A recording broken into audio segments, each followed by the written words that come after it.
Hello, guys.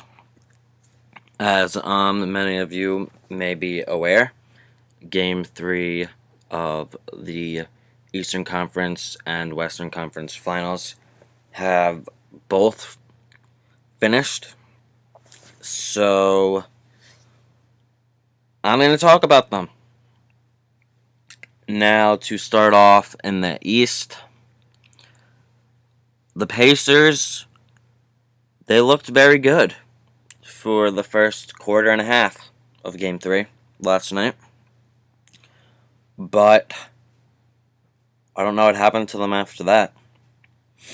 Hibbert was doing his thing. They were giving him the ball. He was dominating Miami. And then all of a sudden, out of nowhere, they just looked elsewhere. Tried to rely on Lance Stevenson, which I believe is a very terrible thing to do because he is just, in my honest opinion, one of the most inconsistent players to ever step on a basketball court. He is way too inconsistent, way too sporadic to be relying on him for offense possession after possession. That's just my take on Lance Stevenson. Now, with that being said, there was a point in this game where Indiana had complete control and was leading Miami by 17 points, and they let that get away. This is something that you absolutely can't let happen in a playoff series against the defending champion Miami Heat, because they're going to probably wind up taking advantage of it, like I said, and just going full steam the rest of the series now. Because, in all honesty, Indiana, the way they played in the first 3.5 games of this series, should be up 3-0 right now instead of down 2-1. They could be looking at a sweep in Miami tomorrow night. But that's not the case because, for some reason, again, the Pacers are just have their heads in their asses yet again and are not able to hold on mentally. They are physically the better team here. They are better than Miami. They just can't stay with it mentally. That's how I honestly feel. Now, with that being said, in Game 4, I'm looking for the same thing that they did in the first 2.5 games of this series. But they need to be able to do it for a full game. No, let's rely on Lance Stevenson. Lance Stevenson is not good. How about you rely on your two best players, Roy Hibbert and Paul George? Although, Paul George, that's another story because he's been a scrub in the last 2 games in this series, let's be honest. Paul George has been absolutely scrub-worthy in this. Actually, he had a good Game 1, but Game 2 and 3, he's been a scrub. Like a bench warmer player in this series. Like he doesn't even belong on the court right now. Now, Game 3, you can say what you want, but just coming back from the concussion. And granted, he did play terrible for a majority of Game 3. He did come out strong in the fourth quarter and attempted to bring his team back like a superstar is supposed to do. But Paul George, we need that effort from you for the whole game, not just the fourth quarter.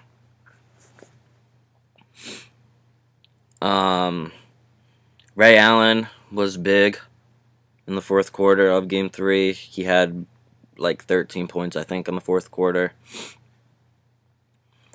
To be honest, if I'm the Pacers, I am not letting David West guard Ray Allen at all. He can't do it.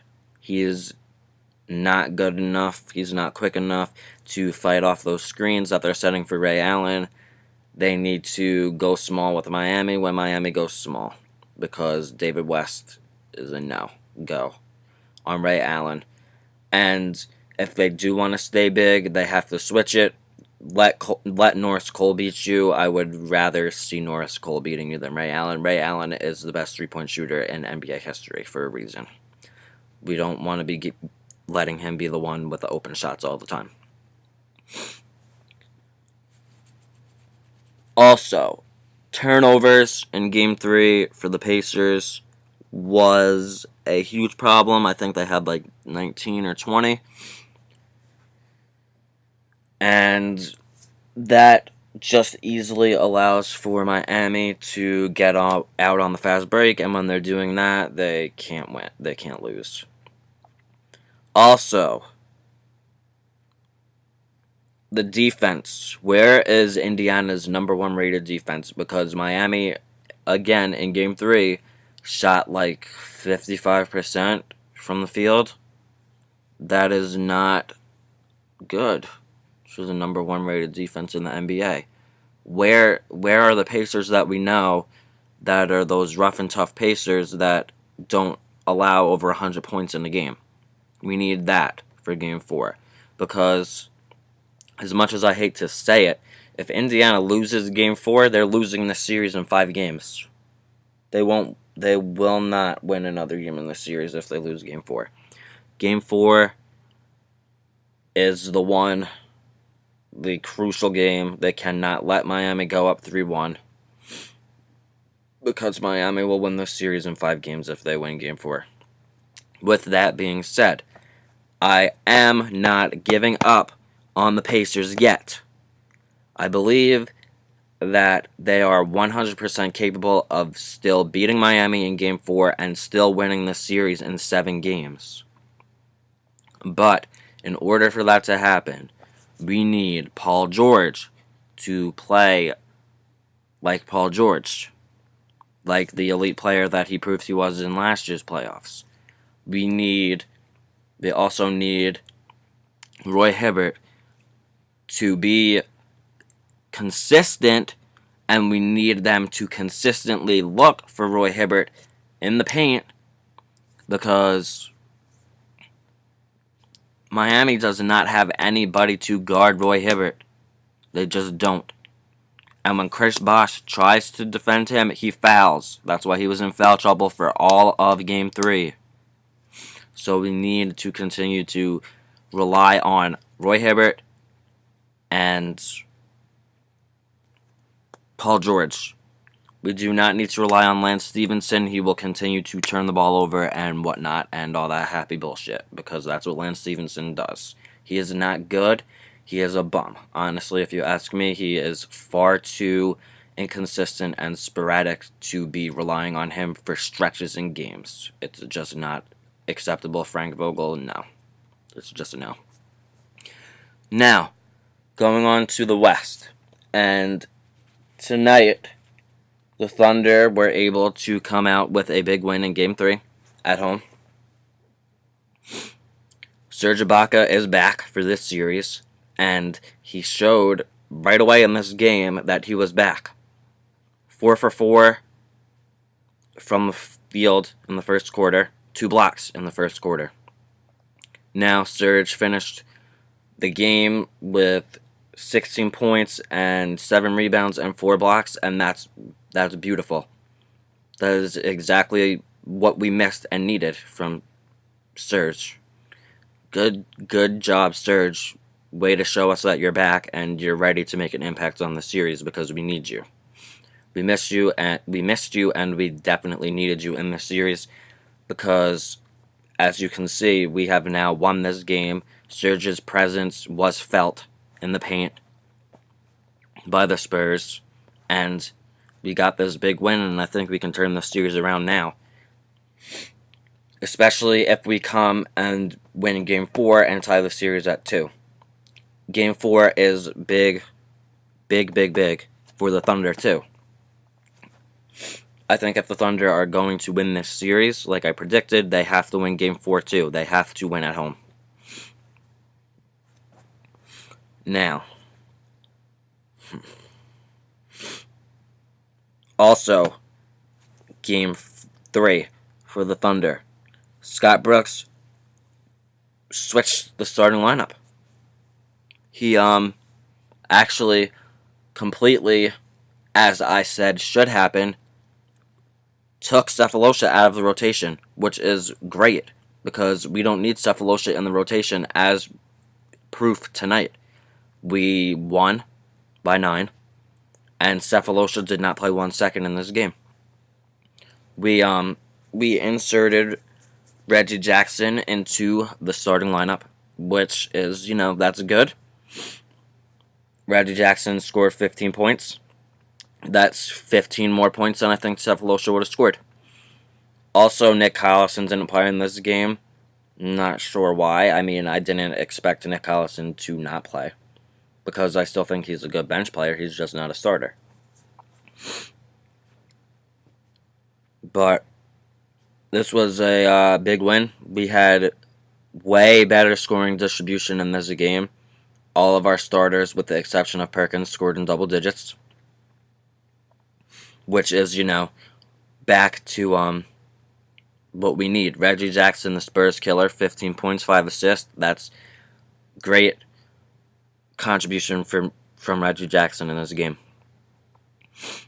And that's, like I said, 15 more points than what we were used to getting in this series, because Sefolosha was throwing up zeros, scoring and on defense too. Now, with that being said, in Game 4, I expect to see the same starting lineup and the same rotation, as long as foul trouble does not occur, because this lineup clearly worked, and I think this is the starting lineup that is going to make us go places in this series against the Spurs. But as far as Nick Collison goes, I do still think that he should get minutes in this series, because he is still a good hustle player off the bench. But if we're gonna play Steven Adams, he basically does the same thing, and he's just longer and bigger. So I would be fine with Nick Collison really not playing, because he played so poorly in the first 2 games of this series. I wouldn't be surprised either way.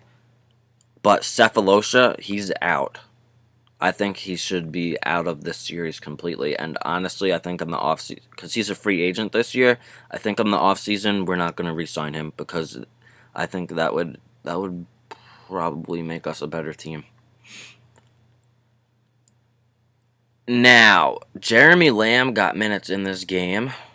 He played good in those minutes.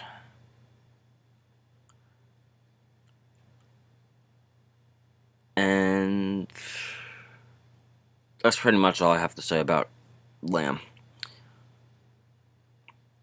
So anyway, Game 4 being big and all, we need Serge to play like he did tonight again. Hopefully Serge is, he stays healthy for us for the remainder of the playoffs. Hopefully there's no setbacks with his injury or anything, because we definitely need him to win this series against the Spurs. I think tonight's game was pretty much proof of that. We didn't lose by a lot, as we did in the first 2 games. That mean we lost by a lot, and then tonight we were able to pull out the win with Serge in there. So his presence is definitely a big factor in this series. I believe having Serge Ibaka back changes the whole complexion of this series, like complete 180. Doesn't make sense. Complete 360. I think I said it right the first time. Complete 180. Either way, it changes the complexion of the series completely. All the way around, whatever that is. I think it's 360.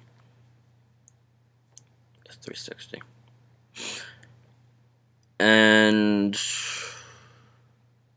I am still keeping my prediction for this series. Thunder in 6. And also Pacers in 7.